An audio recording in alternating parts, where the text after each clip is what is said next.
जय श्री राम। जय श्री राम। जय श्री राम। नारायणं नमस्कृत्यं नरो चैवं नरोत्तमं देवीं सरस्वतीं व्यासं ततो जयमुदीरयेत्। मूकं करोति वाचालं पङ्गुलङ्घयते गिरिं।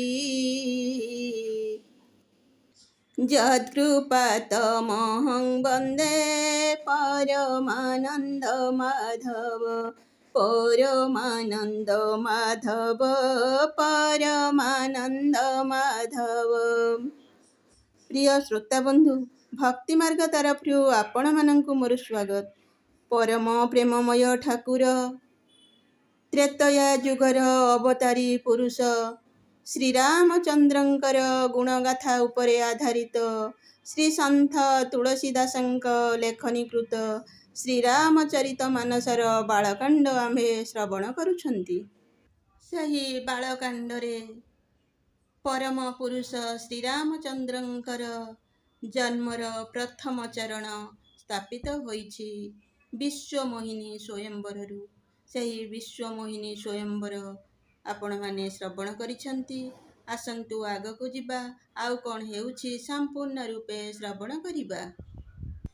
रामाय रामभद्राय रामचंद्राय भेदसे रघुनाथाय नाथाय सीताय पतये नमः।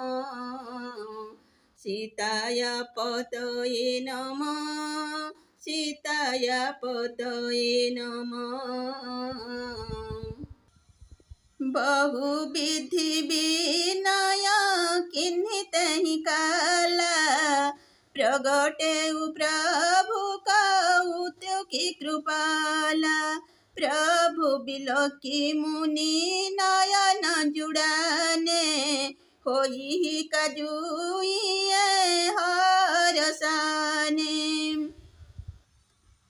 एपरि कही नारद भगवानंकु अनेक प्रकारे प्रार्थना कले। लीलामय कृपाळु प्रभु सेठारे प्रकट होई प्रभुंकु देखि नारद नेत्र शीतल होईगला। एथर काम होईजिब भाबी से मने मने खुशी होईगले। अति आरती कही कथा सुनाई करहु कृपा करी होहु सुहाई। आपन रूप देहु प्रभु मोहि आन भांति नहीं पाओहि। नारद बहु दैन्य प्रकाश करी भगवानंकु सबु कथा शुणाई देले एवं प्रार्थना कले, हे प्रभु मते कृपा करंतु, मोर सहाय हुअंतु। हे प्रभु मते आपणंकर रूप देई दियंतु। अन्य कौनसी उपाय मु सही राजकन्या को पाई परिबि नहीं। जेहि विधि नाथ होई तमोरा करऊ सोबेगी दास मोहि तोरा। निज माया बल देखि विशाला हिया हसी बोले दीन दयाला। हे प्रभु जहा कले मोर मंगल हेबो आपण शीघ्र ताहा करंतु। मु आपणंकर दास।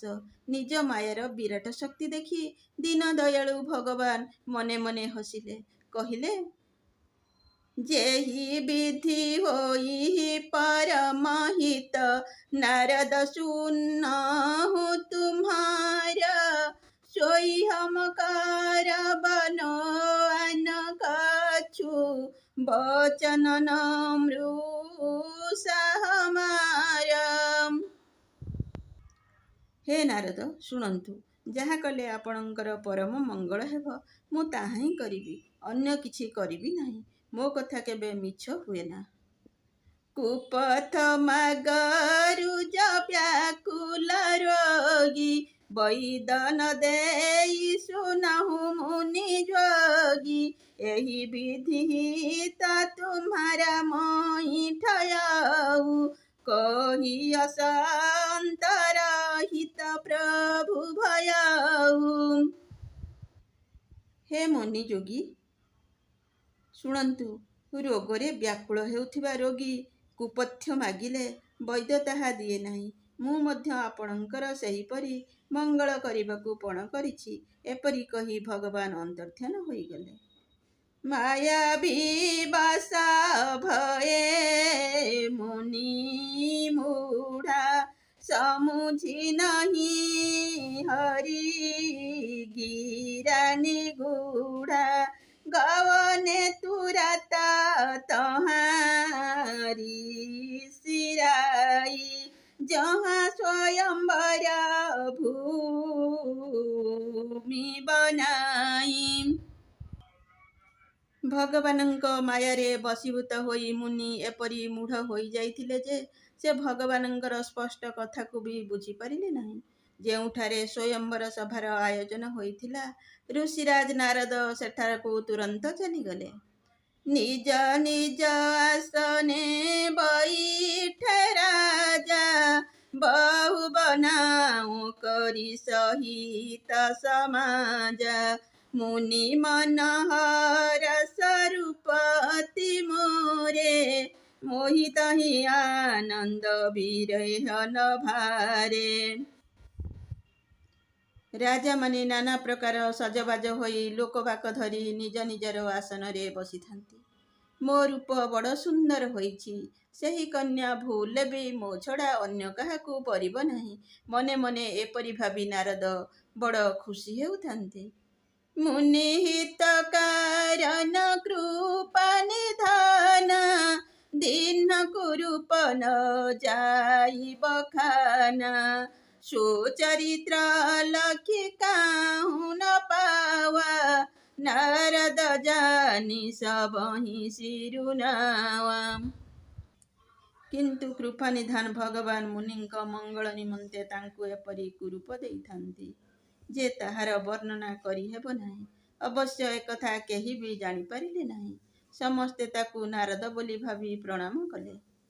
ରହେ ତହାଁ ଦୁଇ ରୁଦ୍ରଗଣ ତେଜ ନାହିଁ ସୌଭେଉ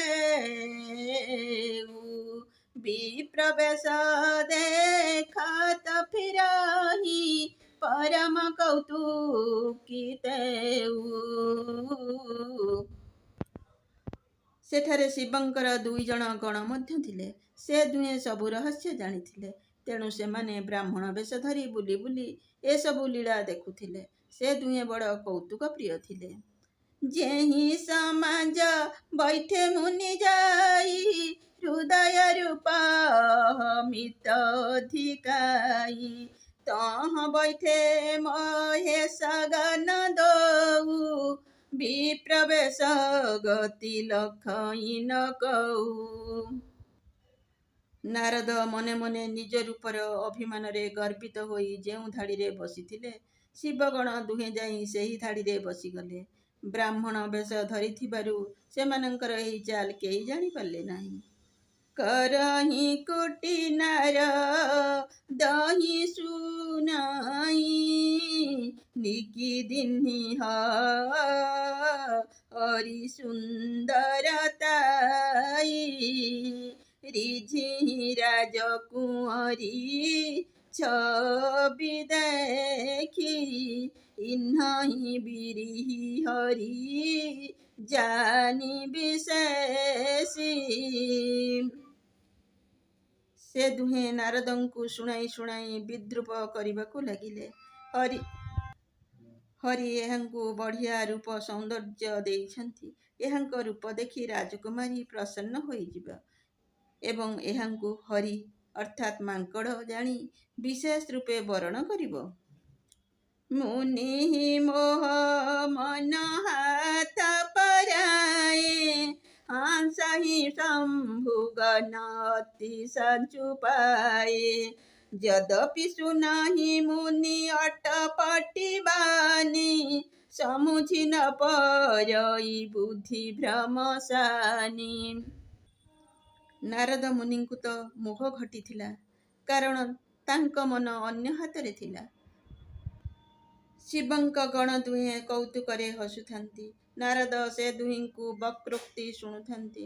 ଅଥଚ ବୃଦ୍ଧି ଭ୍ରମିତ ହୋଇଯାଇଥିବାରୁ ସେମାନଙ୍କ କଥାର ଉଦ୍ଦେଶ୍ୟ ବୁଝିପାରୁନଥାନ୍ତି।